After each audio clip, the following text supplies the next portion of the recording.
Welcome, Reds, to the 100% United pod. I'm your host, TC, and here alongside me is your co-host, Scott. Hello, Scott. Hello, how are you? I'm good, thanks. Yourself? Just managing to stay awake. Up all night reading these transfer rumours. Yeah. Get some blooming sleep, mate. Come on. Yeah. Nothing's happening. On today's show, we dig into all the latest Manchester United news and transfer rumours. We also look ahead to Monday's Europa League Quarter Final in Germany against FC Copenhagen. First, though, Scott, the Premier League have announced the nominees for their end-of-season awards. As a United fan, those Young Player of the Year nominees certainly caught the eye. 4 out of 8. Yeah, I couldn't believe it. One thing that did surprise me was the inclusion of Jack Grealish, given he's, 25 years old? Well, Anthony Martial is 25, coming up 25 as well. The cut-off is you've got to be 23 or under at the start of the season. Almost. So Yeah. Grealish must have just turned... Yeah, he must have had 2 birthdays this season, effectively. So that's the reason why. I was thinking that as well, mate. I was thinking, blooming hell, I thought Greenwood's are nailed on, but then you've got blooming everyone in there. You've got Martial, as you say, you've got Rashford, Greenwood, and Dean Henderson, obviously on loan to Sheffield United this season. Unfortunately, it doesn't look like one of them will grab it because you've got horrible old Trent Alexander-Arnold, who is also nominated for the full Player of the Year, is most likely to get it. And the problem with having 4 United players in there is the vote's going to be split, isn't it, between all us fans? Definitely. Who gets your vote? Out of the 4? No, out of the 8. Well, obviously out of the 4, yeah.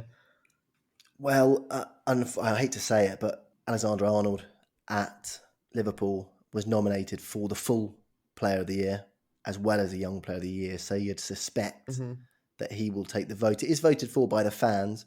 I just think having 4 from our club is going to sort of divide the vote between our fan base. I know quite a lot of people will go for Martial or Rashford. You know, it's kind of a toss-up between those two.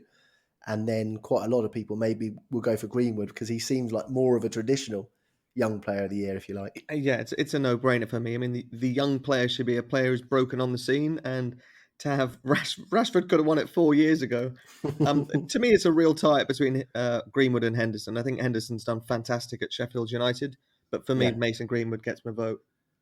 Yeah, well, over in the Bundesliga, they do a Rookie of the Year, which is you can't have started a game in the Bundesliga previous to the season, and you can't have played more than 450 minutes off the bench. So it's basically your first real season. I mean, Greenwood would win it by landslide if that was the case. Yeah, that's a pretty efficient way of doing it, isn't it?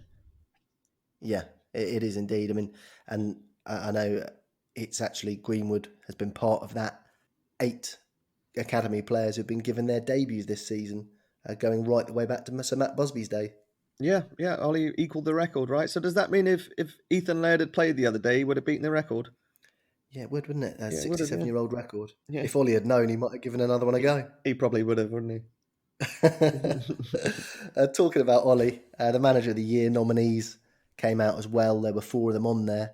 Surprise inclusion was Frank Lampard, and Ole Gunnar Solskjaer was nowhere to be seen. Look, I don't think, of course, Ollie should be going for Manager of the Year, if you like. But if the nominees include Fat Frank, then surely Ollie's got to be on there too, above him. I mean, we've been unbeaten in the league for 8 months now. Yeah, I mean, Lampard's come into a club that finished 3rd last year. They've dropped down to 4th. Of course, they lost Hazard, but they had a couple of players who were basically like new signings anyway, didn't they? Pulisic to name but one. And Ollie came in, finished 6th last year, and we've gone up to 3rd. So I don't know quite how they've added that up. Lampard didn't even win the FA Cup. Sometimes that sort of factors into the thinking if you have a good run in Europe or whatever. But they went one stage further in the Cup than us, and we finished a place above them in the league. Pretty weird stuff. And we beat them 3 times. Yes. Yeah. It surprised me what Fat Frank can squeeze into these days. Not much. Look, another nominee was Bruno Fernandes. That tremendous goal down at Brighton, nominated for the goal of the season. Beautiful break. United classic, that one. Yeah, great goal. Doesn't get my goal of the season, but a fantastic goal. Okay. No, we'll wait for end of season pod for that. We will. We'll do an end of season pod after the Europa League conclusion. And I'm sure I'll get a top 3 out of you, I'm sure. Yeah, you will do. Good man. Look, more good news from the club, a little bit lower down. The under-23s have been promoted from the Premier League 2, Division 2, up to the first division of the second team. So on a points per game basis, they finished 2nd. So Neil Wood's side will now be competing against the very best teams in the country next year. Yeah, about time, right? We can't sit here and crow about how good our academy is when they're playing in the second division. It was shocking that we did get relegated a couple of years ago, but now we're given the chance to make it right. You're right. Look, there's a number of younger players in that team, 18, 19-year-olds, who've done fantastically this season. And we will also play in UEFA's competition too next year. So, yeah, you're right. It is befitting of a club like us to be playing in the top tier of sort of the age group levels. Yeah, and hopefully it will harvest better players out of it, right? Like if they're playing against better opposition, they're going to get better. So it should be good for everyone.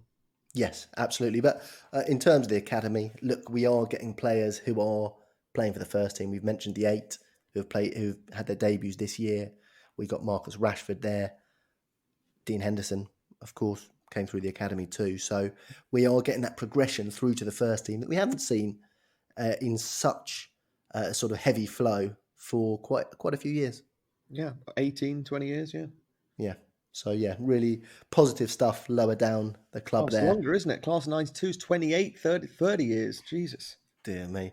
I tell you what, when I saw the Ronaldo, his game that caught our eye for Sporting Lisbon just yesterday, and I had to think once, think twice, think 3 times when 2003, I'm thinking, is that 17 years ago? 17 years Because it ago, really, easy.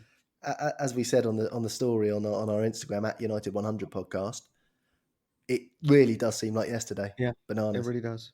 Probably not for John O'Shea. He aged 17 years that day, didn't he? Yeah, he did. Yeah, but think blooming Ronaldo. He's been at the top for all those years. Incredible stuff from him, really. Mm-hmm. Look, a few changes in the Premier League. We did expect next season to see 5 subs remain and the large bench as well. As it happens, the teams have voted against 5 subs. We're going back down to 3, and we're also going back to 7 on the bench. I think for the game of football as a whole, I think it's a good move, a beneficial move. But for us as a club, I think we are going to have a much better squad. We've got all those youngsters we've been crowing about. It would have been nice for us to have an extra year, but if they had done it one more year, they probably would have kept it forever. Yeah, I'm looking forward to a bit of normalcy coming back, and this 3 subs is, I don't think we were quite ready for the 5 sub rule quite yet, and yeah, No. I'm just ready for a bit of normalcy to come back. Yeah, I agree on that one. Another change in terms of the Premier League is the VAR protocol. We're now going to go with the FIFA guidelines. We tried to do it our own way, it didn't work. So the pitch side review area will be used for retrospectively making decisions by the on-field ref. Do you think that's a good move? Yeah, I do. I'd much prefer the game to be in the hands of one referee than them sharing it between a guy downstairs and a guy upstairs. It seems a bit crazy. Yeah, it does seem like a bit of a mess with that. And also, it also seems like some decisions are a little bit naughty in terms, I know you've discussed previously, in terms of almost scripting, when a decision seems like it benefits the flow of the game in terms of the spectacle. Mm-hmm. I know you've flagged that up a few times, so maybe Yeah, they're that'll just trying to prevent make it. it more dramatic, aren't they? Yeah, and it's a lot easier for someone, a faceless person in a studio somewhere, to make that decision than the on-field ref. You know, And when the person upstairs doesn't understand the flow of the game, can't understand the intensity no. of it. It's a whole different ball game upstairs. But it's also easier for them to kind of feel like they're playing God with the game rather than the referee actually having to answer to the decisions Yeah, from the crowd yeah, if you're we right. ever see them again. Yeah. So, yeah, I think that's good stuff. Another few little changes to VAR will be linesmen will be keeping their offside flags down if a goal scoring chance seems to be imminent, and then raising it after the goal's been scored or whatever the next phase of play, and then they'll go back to review that on VAR. I think, look, you get defenders who catch the linesman's flag out the corner of their eye. They half stop. It's something you're taught as a kid not to do, play to the whistle. But when an official makes, a flag, it does stop you for a second, doesn't it? Yeah, it'll be interesting to see if the players keep appealing themselves and keep stopping themselves, right? Yeah. Yeah, and the last one is penalties. There's going to be a new change now. So if the keeper's got his foot off the line, if he saves it, it's an immediate retake. So it's going to be implemented in the same way as the offside is, by the millimetre. You've got to be on that line. So, I mean, to be honest with you, our keepers never save any penalties anyway, so it doesn't really matter. So it's probably going to benefit us because we're going to have a handful of penalties again next season, or a hatful, more like, and the keepers aren't going to be able to encroach. Yeah, you got to more worry about the keepers encroaching on Bruno, right? So I wonder if the penalty will be made to be retaken if it gets scored. So if the keeper comes off his line, but the goal still gets scored, whether they'll make him retake that. No, they won't. So that will be a goal. So yeah, so it's just a free go basically. Yeah, and then, but also if the keeper comes off his line and it's hit wide, or it comes off the post and the keeper hasn't obviously influenced the kicker, then that's allowed to play as well. Okay. So it's only if the keeper really saves it or does something bonkers to put the penalty taker off, is it going to be retaken. Yeah, well, obviously the way Bruno takes his, tries to wait for the keeper to move. So if the keeper does move, I mean, although if he doesn't, it's going to be a tougher penalty, right? So it's a difficult position. Yeah, it's good stuff from Bruno Fernandes. Kasper Schmeichel almost said Peter Schmeichel then. Kasper Schmeichel has been pretty useful from the spot, hasn't he? In terms of saving. Mm-hmm. So he did well to phase him in that last game, I must say. Look, let's hit on transfers a little bit before looking ahead to the game on Monday. Did you see the white smoke pluming out of Old Trafford today as if there was a new pope to be named? I didn't. What do you mean? Everyone's going bananas. There's been some white smoke pluming out of Old Trafford, and people have been saying it might be Sancho doing an unveiling video or whatnot. They're burning the old Sanchez shirt. Yeah. Yeah, it might be an away kit launch as well. People are saying, but yeah, Sancho's training with Dortmund at the moment. So wait, is it something to do with some Dazzle camo? Was there some black smoke coming out of another chimney at a different angle? Yeah. What do you make at the moment? Of course, on Monday it looked like we were going through the gears big time with the Sancho deal, and now it seems to have almost slowed down to the sort of stage where you think that no news may be good news. What's your latest take on it? Personally, I think that we've got 8 or 9 days until the end of the Europa League, or it's actually a week today, isn't it? More, yeah. No, we're going to be potentially in Germany for 12 days. So yeah, it's 2 weeks today. Yeah, it's 2 weeks today. I don't think anything's going to happen till after that. Yeah. What do you think? I mean, I don't think he disrupts the squad by announcing something as massive as that. I just don't see it happening. Also, what do you think? Look, we're travelling to Cologne. I presume we're staying around Cologne. That's 1 hour away from Dortmund. So, logically, if we need to iron things out, I know things can be done, over online these days, but normally with such a massive deal, you would have a face-to-face meeting. Does it not make sense? We're going to have the whole party over there. We can have, your CEOs. It's actually a really good show. Does it not make sense that we nail it to the mask, possibly, and then announce it after the Europa League final? As you say, not disrupting the squad, but also being able to just jump in a car and be there in literally, an hour. Of course. And yeah, actually thinking about it, if he was to come over to England for a medical, he would have had to have quarantined, right? Yeah. So we're going to have our doctors over there. We're going to have everyone over there. Does that not make sense? Yeah, it makes sense now that you're saying it. Yeah. So look, for me, the only reason I saw us doing business with the Sanchez deal is because Inter needed him for the next few games. I didn't see Ollie doing any work, any transfer business or anything like that behind the scenes while he's preparing for a game. So I don't see it happening. I don't see it being announced until afterwards. But you're right. Logistically, it makes sense. It does. It does. So look, still fingers crossed with that one. It would be an epic signing, of course. I know you've been all over it, and I have too, making those hours of sleep a little bit less. Another United player linked going the other way to Germany is to Heath Chong. They're talking about possibly a Werder Bremen loan. Erkan Alkan, his agent, has said he wants to do it. Chong wants to go to the Bundesliga, and there's potential talk of a 2-year loan. Don't like really the sound of the 2-year bit, but a 1-year loan, I think that'd be pretty good for the lad. Well, I don't know. I mean, Sancho left City and went to Dortmund for 2 years and made himself £100 million player. I mean, if Heath Chong can go to Bremen and do half of that, yeah, it'll be fantastic. Yeah. You still got high hopes for him. I thought you looked pretty useful at left back. Of course, it was an attacking role, wasn't it? when he came on the other day.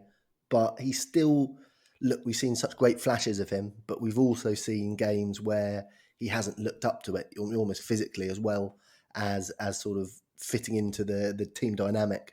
What's your latest on Heath Chong? I mean, I still think he's got fantastic potential. He probably just needs some regular game time in a really competitive league, which is great. Which the Bundesliga is probably better than the Championship in that respect. Yeah. I think he can play anywhere across the front four, to be honest with you. And a big left-footed lad is, been left-footed myself. I've always got a soft spot for left-footers. So yeah, I hope he does really well. All he needs to do for you, mate, is grow his rude hullet hair back, and that'll catch your eye. You love someone with a bit of wild hair, don't you? I mean, he's already got the wild hair. He makes Fellaini look. Well, he's got it in a bun now, hasn't he? Yeah, but you can always tell that it's got the craziness. So. Yeah, good stuff, mate. Look, another guy famed for his haircuts, Paul Pogba.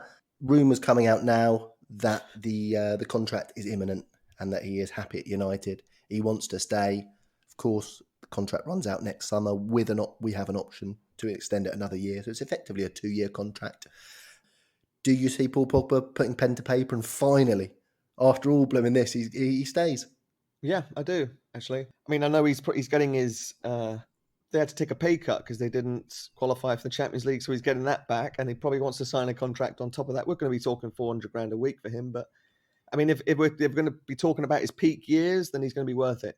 Wait for Sancho to sign the new deal, have a look at his contract, and then renegotiate. Yeah, I mean, I think they're going to be the same earners, aren't they? Yeah, we'll see. I mean, if you asked us last summer, and we did ask each other, didn't we, last summer, and we wouldn't have forecasted that Paul Pogba would be staying into the 2021 season, would we? No chance. Absolutely no chance. No. And you know what? His performances and attitude have reflected a player who does want to stay. I'd say he slipped into some of his old habits, just sort of dawdling about on the edge of the box, giving the ball away in dangerous areas again, just toward the end of the Premier League. But Paul Scholes did that all the time, didn't he? And we still blooming loved him. But he has shown an elevated sort of attitude on the field, visible attitude on the field. But it sort of comes and goes so quickly with him, right? Like 1 minute he's It does, doesn't it? It's frustrating, but I don't know. I think maybe you entice him with a vice captain role or something like that, and give him some leadership, because you could see what he brought to the France team in the World Cup. Yeah, with his leadership, I think you maybe accelerate him into a bigger role, and we maybe see more of him. I'd still love to see him deputise when, obviously, play alongside Bruno normally, but when Bruno's having a rest, sometimes him be pushed forward a little bit, let him get a goal or two, let him, do the kind of things he probably enjoys doing quite a lot on the football field. And I think he does very well. Look, in the early days of Ollie, he was absolutely sensational in that role. So I don't see why we don't utilise that. Just sometimes keep the opponents guessing. You suddenly got Paul Pogba at number 10. It's like, blooming hell, well, that's a different story. He certainly thrives when he pulls the strings in the middle, doesn't he? And I think we sort of have him as a luxury that we can always push him into that position if we need to. But yeah, we certainly need to adjust his role to get the best out of him. I think mentally it'd help as well, because when he plays sort of deep, it's almost after sort of 5 or 6 games, he's almost like, this is too easy. And then he starts getting into his old habits. If every sort of 4 or 5 games we give him a role a bit further forward, just to keep him motivated almost on the field, I think it'd be a good move. And I enjoy watching him in that position as well. Yeah, you're probably right. I think maybe this last few months, Ollie's just trying to lay the foundations of his starting 11 and his style of play. And once the foundations have been built, then hopefully we can see more flourishing. Yeah, let's hope so. So yeah, that looks like it is gonna be pushed through relatively soon. A new rumour today at the back. I know we've laughed before about us collecting goalkeepers like they're going out of fashion. We're being linked to Alex Meret, the Italian keeper at Napoli. He's only 23. Apparently, we want a youngish keeper to come in and deputise for Dave next season, with Dean Henderson possibly staying on loan again. I can see the logic if Romero's going to leave, that we want a decent backup keeper. But then would you not want to go for maybe an experienced keeper, knowing that we got Dean Henderson out at Sheffield United? It just doesn't make sense, does it? It doesn't, does it? Mm-mm. It's a weird one. But as I say, we are the keeper collectors extraordinaires. So I wouldn't be surprised at all. Yeah. You saw Dean Henderson back on the first team squad list on the website as well. Yeah, I did. In the new threads. Yeah, But, he I looked mean, good, it was didn't he? it was photoshopped, wasn't it? Oh, they're all photoshopped, appalling stuff. Yeah. Who's on that job? I don't know. Whoever did the Sancho in the United training kit needs to get on the United actual Photoshop gig because he's much better. You're right. Yeah. That was a superb one, wasn't it? Yeah, that was Yeah. good. Look, a few more things that caught the eye. Of course, Alexis Sanchez has completed his move to Inter Milan. Gone.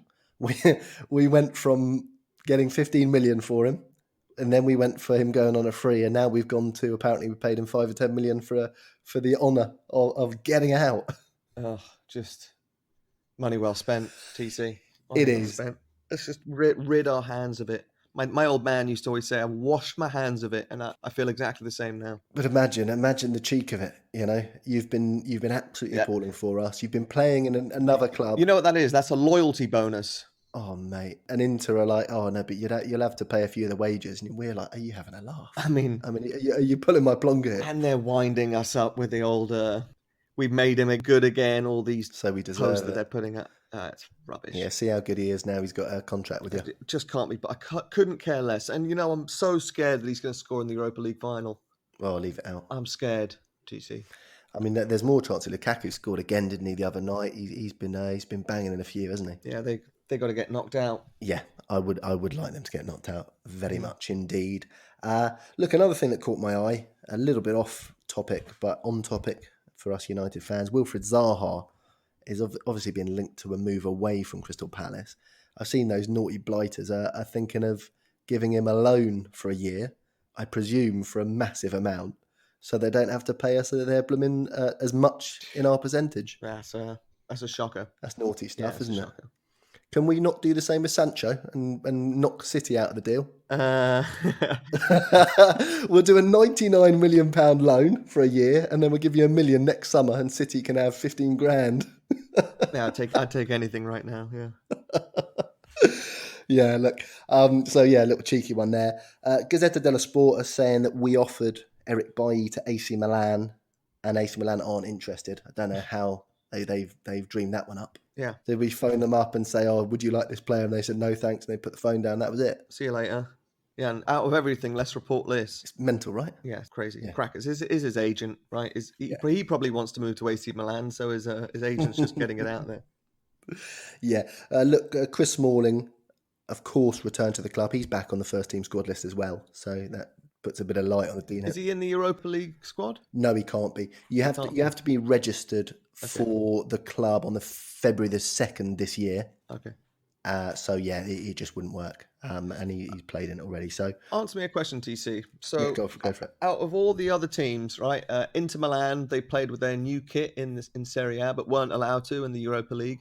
Wolves as well have a new kit, weren't allowed to use it in the Europa League. How are we allowed to use ours? Is that right? Yeah, Wolves weren't allowed to wear their new kit last night because the kit that they started the Europa League, which was like over a year ago, was this kit. So I was just surprised that we were allowed to wear ours. Yeah, I mean, I don't know whether it's maybe you register colours, but we've wore different keeper shirts as well, haven't we? And you have to register your keeper shirts as well. I mean, Inter Milan have that new crazy wavy stripes, but in the Europa League they had to wear their old one. Did they not wear it? No, they didn't. Yeah. That didn't catch my eye. Oh, interesting stuff. I'll have a look into that. Yeah.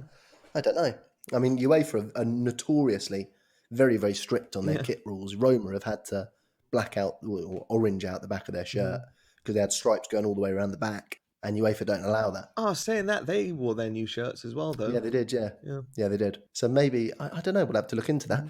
I was saying Chris Smalling, of course he has returned, but Roma have been taken over in the meantime.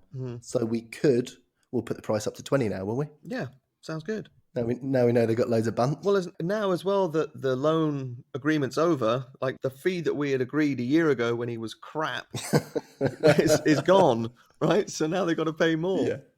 Yeah. And one last thing on the transfer rumour mill is Diogo Dalot being linked to Everton as well. Do you still think that we should hold on to Dalot, even though, I mean, we of course were worried that Ollie had totally given up on him when he was left out of the squad the other day. Like you said, he has picked up an injury. Do you still think we should pin our hopes on him coming good? No, I prefer to pin more hopes on Ethan Laird and get something for Deleuze. Yeah, I tend to agree on that one. I don't think for, again, someone who is not so solid in defence, he doesn't quite give enough going forward, does he? No, I think he's too much of a wing back for our system. I think if we were playing 5 and if Wan-Bissaka wasn't the best defensive fullback in the world, I think he'd have more game time. Yeah, I tend to agree. So yeah, we'll keep an eye on those transfers. Hopefully there'll be some big news. If there is, we will do. If there's massive news, we will do an emergency pod. But it doesn't look like that Sancho deal is going to happen anytime soon now. Looking ahead to the Europa League game on Monday, of course, in Cologne. Ollie's spoken a little bit about it. He hasn't had his full press conference yet. He has said that Sergio Romero is not the Europa League keeper, and Dave and him are battling it out. Interesting stuff there. Yeah, I thought that would be the case. Now we're down to crunch time. I think he's going to bring De Gea back. Do you really? Do you think he'll play on Monday? Yeah, I do. Do you? Yeah, he'll be the first. Interesting Told you stuff. that. With Williams instead of Shaw. Interesting stuff, yeah. I mean, I could see him playing him now and in the semis and then putting Dave in for the final. No, I think, well... No, I'm joking. I do agree with you. On form, I would actually probably prefer Romero, but it's going to be Dave. Yeah, I think so. Other news, Delo, as we said, has picked up an injury. Phil Jones isn't fit for Monday, but he may be fit for the semis and final as backup, of course. Not fit for purpose. Leave it out, you. Harry Maguire played again the other day, and we were questioning why he played another full 90 minutes. Ollie's actually said he plays better when he's playing regularly. Plays better when he's just getting games under the belt, and he's the skipper, and he always asks to play. So he played him. Still don't buy it fully. I still think you just say to him, look, you've got to have a rest, because everyone wants to play every game, players like that. But yeah, Ollie shed a little bit of light on that one. I mean, it just doesn't make sense because Jesse Lingard's been asking to play every week, but he hasn't been getting games. It just seems like Tony Martial asked to come on, he comes on. Maguire asked to play, he plays. It's actually the same as Rio, right? Rio used to... just a Rolls Royce, used to just ease through the gears in the game. And I remember he used to have a back problem, didn't he? Yeah. So his back would seize up when he didn't play. Yeah. So it might be pretty similar with Maguire. Yeah, I think look, that does explain it a bit. It's not like he's one of the front three sprinting around all over the place. He sort of poozles around at the back, doesn't he? So yeah, that's Ollie's explanation for that anyway.